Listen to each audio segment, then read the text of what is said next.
Yeah, welcome back to the channel, and what a game we were treated to yesterday. Absolute blinder between New Zealand and South Africa.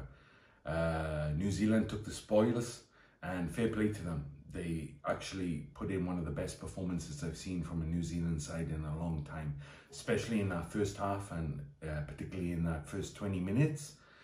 They played at absolutely blinding pace, light speed is what I titled this video, and the reason being is that nothing can travel faster at light speed, and I think they've thrown a marker down to the other teams around the world, because if they play at that pace with that intensity and that level of execution, it's questionable whether anybody can live with them, and South Africa didn't and weren't able to today.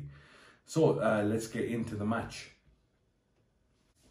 From the off, the national anthems were great, South Africa and New Zealand's, and then we went into the haka, and it was a pretty intense one. I've seen a lot of hakas in my time, but it really seemed like the boys were fired up for that one, and it proved to be the case when the whistle blew. They got straight into it, and it was just, the level of intensity was ferocious. New Zealand put a few good phases together, and they got the first scrum of the game, and this has been something I was looking forward to, and to see how the New Zealanders matched up to the South Africans, and it was solid as a rock. And it was, bar a couple of exceptions, it was throughout the match, and so was their line out, and I think that proved to be a decisive point in the game. The stability of the New Zealand set piece, and also the defense of set piece plays. So it's all New Zealand the first 5-10 minutes. A couple of players have good touches. Iwani makes a half break. Talia looks very focused on his performance. Looks very strong in the tackle, even against the South Africans. And these are great signs for the New Zealanders. Moanga takes a quick throw-in as well, which is great to see, and that focus on being more adventurous and playing to your strengths, really. If you're New Zealand, the skill set is so high, so they really played to their strength throughout the match, and that really paid dividends, I think. Anyway, New Zealand is all New Zealand. They're throwing everything in the South Africans, and they're just about holding them out. It's nice to see Will Jordan getting involved. He's looking for work, coming off his wing, and you know, I had my doubts about whether that was his best position and whether he should even be selected there. And I think he proved me wrong, and a lot of people wrong today. He's just a great player, and if you can get the ball in his hands, you know, he can work magic, regardless of where he's playing on the pitch. So that was great to see. Yeah, and that man Jordan, he feels a high kick, gets the ball back for New Zealand, and then New Zealand are back on the attack. Goes through a couple of phases, and it goes back out to Jordan. He's found his way back to the wing. Cuts inside, gets ankle tapped. He's not really held. Quick presence of mind. He gets up and releases the ball very quickly, and nobody can react, and he cuts through the middle of the South African defence, and that man Aaron Smith, Peter Pan, is on his inside, as any good scrum half should be, and he trots over for the first try, and it's absolutely amazing start for New Zealand. And at this point, I will say the crowd is going wild. Now, New Zealand have a reputation for their crowds being like quite stoic. It's because they're so knowledgeable about rugby, as you know, their national sport, and they tend to like analyze the game as it's happening. But I know this is in a kind of not a usual rugby ground, and I thought the crowd really played a big part in the game, and I thought they got behind their team really well, and it just seemed like a fantastic atmosphere. Yeah, and New Zealand pick up where they left off from the kickoff. Great phase play. I thought the back row of New Zealand would be outmuscled by the South Africans, but that certainly wasn't the case. The high tempo and the speed, that light speed that they're playing at, totally nullified the South African back row in the first 20, and all of the back row players had a great game, particularly Frizzell, number 6, just great ball carries, and that is what leads into the next New Zealand score, which is a penalty for Mo'unga. And Mo'unga looks like he's got his kicking boots on today, and he's striking the ball really nicely. Yeah, so New Zealand already, after like less than 10 minutes, at like 10-0 up. So it's a great start for them. So New Zealand are really trying to keep the ball in play, and I think it was so good to see them back in their skill sets. Everybody knows they're extremely skillful players, but they had that confidence to kind of to put it into practice in the game. Quick lineouts, and they were mixing things up. Sometimes they would leave it from the scrum half. It was slightly slow, the pick and go, which I'm a big fan of. But to do that, the forwards have to shoulder a lot of responsibility, and I think they did. And it was great to see just a lot of variation. And South Africa never really could set their defence then. You know, they didn't know whether they were going to go short or wide, or like put the high ball in the air. So that variation and the execution, not many handling errors in that first 20 minutes, the first 30 minutes, and that proved to be the difference between the two sides, I think. And another scrum, and this time actually New Zealand get a scrum penalty, and it's the first scrum penalty of the match. Now that is such a big psychological win for the New Zealanders, and an area where South Africa were expected to dominate now. New Zealand just don't have parity, they have a slight advantage. So that's huge in terms of the overall kind of game plan for South Africa. They're not even guaranteed now to get a set piece and to dominate the set piece, because New Zealand are really up for it. And kudos to the New Zealand front row. So yeah, some more phase play for New Zealand. I think they've had like 90% of the possession at this point. And Will Jordan again is looking for the ball, getting involved. It breaks down a little bit. They're looking for offloads, but it's really great attacking rugby. Kane does really well. He cleans up the loose ball, really strong on his feet, and the ball eventually works its way blind. And Frizzell is like on the wing and absolutely gallops over like 2 of the South African players. I think it was like Willie Leroux and Faf, and just touches it down in the corner. And it's you know, it's what he deserves. He must have put in a bunch of carries and like had some big line breaks, and you know, great. It was a game I think he was waiting for, and this now is going to ignite his career. I think if he builds on this, just a fantastic 20 minutes, and yeah, great stuff from New Zealand, and put over the penalty and the conversion, sorry, and 17-0 in front. Oof. What are the South Africans thinking at this point? Yeah. So things kind of calmed down a little bit, and South Africa actually get some possession, but it's one of those things. It's not their day. As soon as they do, Visa, who's obviously chomping at the bit to kind of get stuck into the New Zealanders, the ball runs to him and he just knocks it on. Big knock on, and you can see the disappointment in his face. And at this point you're thinking, well, is it not their day, you know? They put a few more phases together when they get the ball back, and then Frizzell again gets a great turnover, and yeah, a lot of players are stepping up for New Zealand, and it's great to see, because there's been a lot of uncertainty about certain positions, but I think they really, a lot of players proved themselves today, and that's got to be very, very satisfying for the New Zealand public, the players themselves and the coaches. So yeah.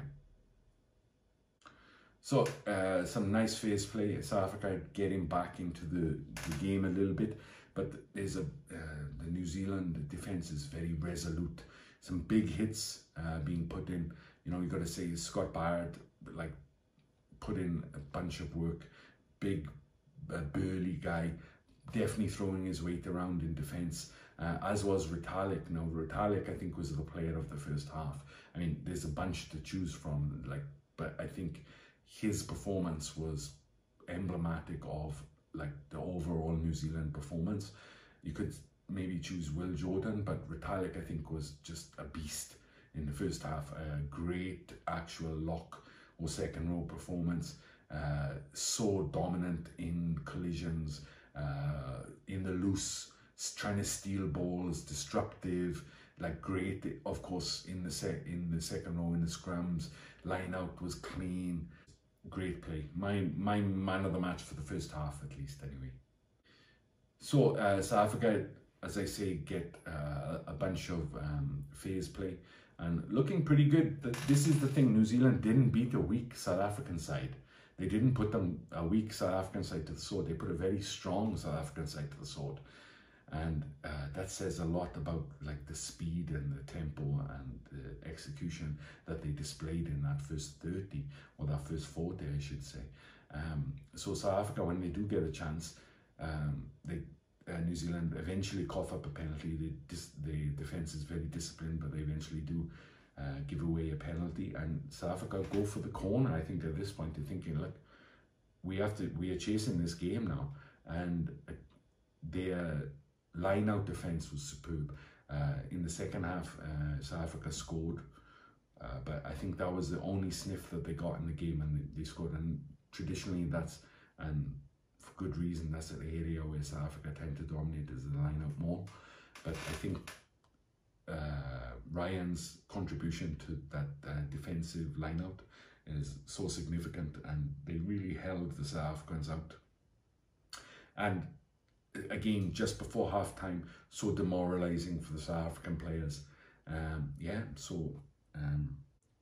So South Africa really turning things around and putting pressure on the New Zealanders now, and from a loose little bit of play, but near the New Zealand line, Faf puts in a kick, and Colby kind of strips the ball from Barrett and almost gets it down. Now, it was a 50-50 call. It could have gone either way, but the try was disallowed. But that just shows you what a danger South Africa are, and New Zealand like managed to hold them out at this point.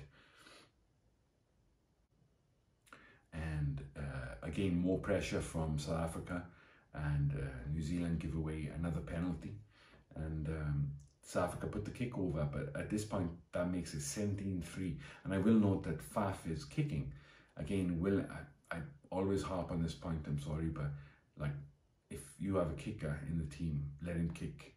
Like, Williams should be taking the kicks, you know, I think, you know. So Colby took the kicks later, but it's not going to help any player's confidence if he's not taking the kicks. And he can kick, he just needs the confidence. But anyway, Faf strokes it over, and 17-3. Yeah, New Zealand get the ball back, and just before halftime, the old head, Peter Pan, Aaron Smith, passes the ball into Kitsov, who's sucking in breaths, and on his way back after this shift, and New Zealand get a soft penalty, and Wanga slots it over, and the halftime whistle, it is 20 points to 3, and thoroughly deserved by the New Zealand team. Okay, second half kicks off.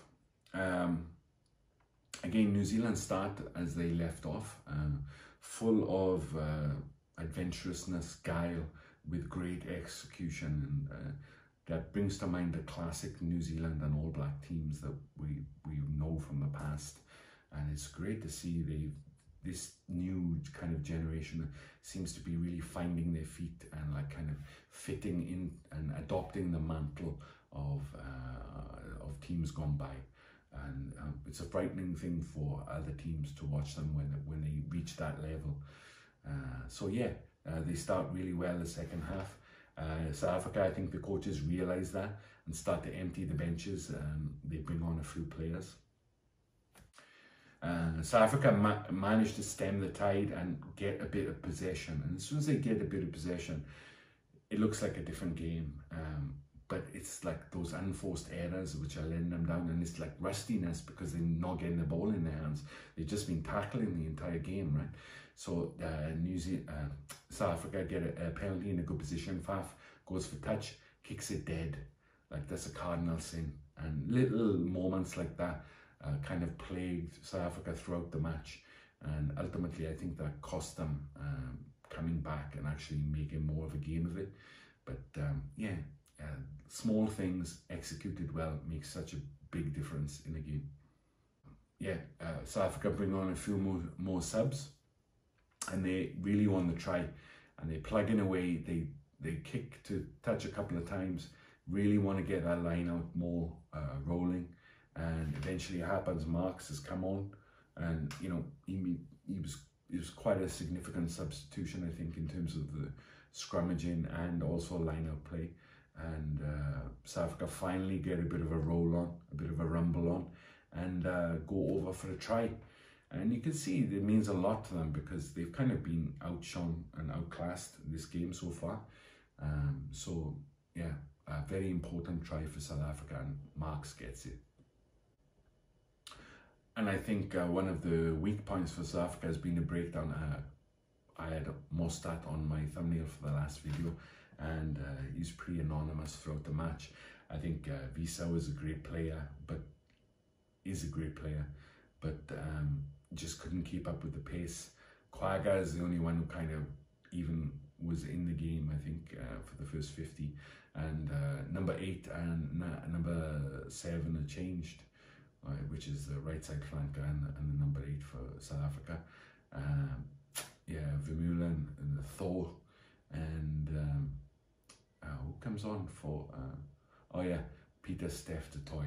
Now he made a big difference actually, and the breakdown area started to be swing a little bit in favour of South Africa, and I think that's what was needed from the start, because they got absolutely trounced at the breakdown, and New Zealand's ruck speed was so fast.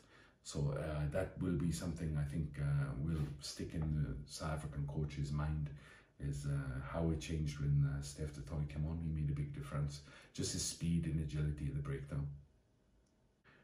Yeah, and in general, I've been impressed by Mo'unga this game. I think he's found his confidence and his distance as well, where he stands as first receiver. I think he was standing a little bit deeper, but not super deep, and I think he's just found his range, and he looks very relaxed when he receives the ball, even if he's under pressure. And I think that's important. Is he going to play flat or is he going to play deep? I think he is more now comfortable with it, and I think as he plays more with Aaron Smith, I mean, they'll develop that partnership of where he wants the ball and what he's going to do and things like that. So Mo'unga, I think, took a big step forward in this game, and he looked like the finished article. I mean, he looked like an international number 10, and you know, fair play to him. Like, he's had a little bit of a tough time of it, proving himself at the international level, but I think this game, excellent performance. So then, second half, you get into the ebb and tide of the game, which so often happens at the international level. South Africa have a nice phase, New Zealand have a nice phase, but South Africa are chasing the game, so they're applying a little bit of pressure. But it's nice to see New Zealand didn't die in the last 20, which they've been accused of doing a couple of times recently. And a nice little chip kick from Boden Barrett, and Will Jordan manages to gather it. He's like a magician, and puts it down, and that's another try for New Zealand. So even though New Zealand have been under a little bit of pressure, they're able to like break out and score, which is classic New Zealand style. So New Zealand bring on their youngster, Williams. I think he's like 22 as prop, but the scrum is still solid, so that's great for them in terms of like their future. I mean, everybody knows what a key component loose head and tight head props are to any successful team, and they kind of they're like gold dust, right? They're hard to come by. So they seem to have like a big unit, a very passionate boy, and he's a big lumper as well, and he was able to match up to the South Africans no problem. So that's great for them, especially going into the World Cup this year, and even for the next couple of World Cups. So again, another plus point for New Zealand. They bench. All day, the New Zealand scrum has been super solid, great body position, great timing on the crouch, hit, set and hit, etc. And they very simply, they just go down the blind, and Mo'unga just slices, goes past Williamson like he's nothing, and like cruises over the line, and great try for him, and what he deserves. He kicked well all day, he pinged some beautiful kicks over, and yeah, just like a really nice performance for him. Quagga gets a consolation try towards the end to make the final score 35-20. So quite a big victory there. Most people were expecting to be just a couple of points in it, myself included. But New Zealand really dominated that first half. And I think they've laid down their marker now to the other teams, international rugby teams, ahead of the World Cup. This is how we can play. Like, we are an All Blacks team through and through. We can reach that level. Can you live with us when we do? And I've got to say, there's not a lot of teams that can. I think all you can do for that, like that first 20 minutes, is limit the amount of damage that they do. And then, like I say, peaks and troughs, come back. Like, South Africa made a good stab at it, but they just didn't have the execution and the discipline to do it in the end. But New Zealand, yeah, looking very good. And they'll be very happy about the players that have cemented themselves in the first choice team now. Frizzell is 6, Mo'unga at 10, Will Jordan on the wing. These are my opinions, of course. I was unsure about those players before the match, but I think 100% now. That's your first team. So New Zealand are in a good spot where they know they're starting 15, I think. South Africa, on the other hand, a few doubts now about players. I think particularly at 10, again, Lebok came on, but Williamson was pretty anonymous. I know he didn't have much ball, particularly in the first half.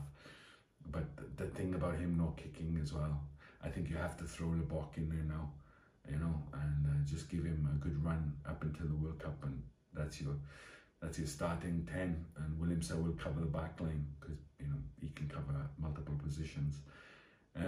Back row is a little bit slow for South Africa. It disappointed me a little bit, to be honest. Steph Toy came on, made a big difference, so I think he's going to be a starting flanker. But yeah, a lot to think about, a lot of food for thought for both teams. But New Zealand got to be extremely happy with our result. South Africa, not back to the drawing board, but time to rejiggle things, I think, a little bit before their next game. But a cracking game overall, thoroughly enjoyed it, and I'm sure everybody did. South Africa, maybe not so much, but they can appreciate the level of rugby that was played. So yeah, thank you very much for watching. If you made it this far, please like and subscribe. A lot more videos coming as we lead into the World Cup. And yeah, thank you. Bye-bye.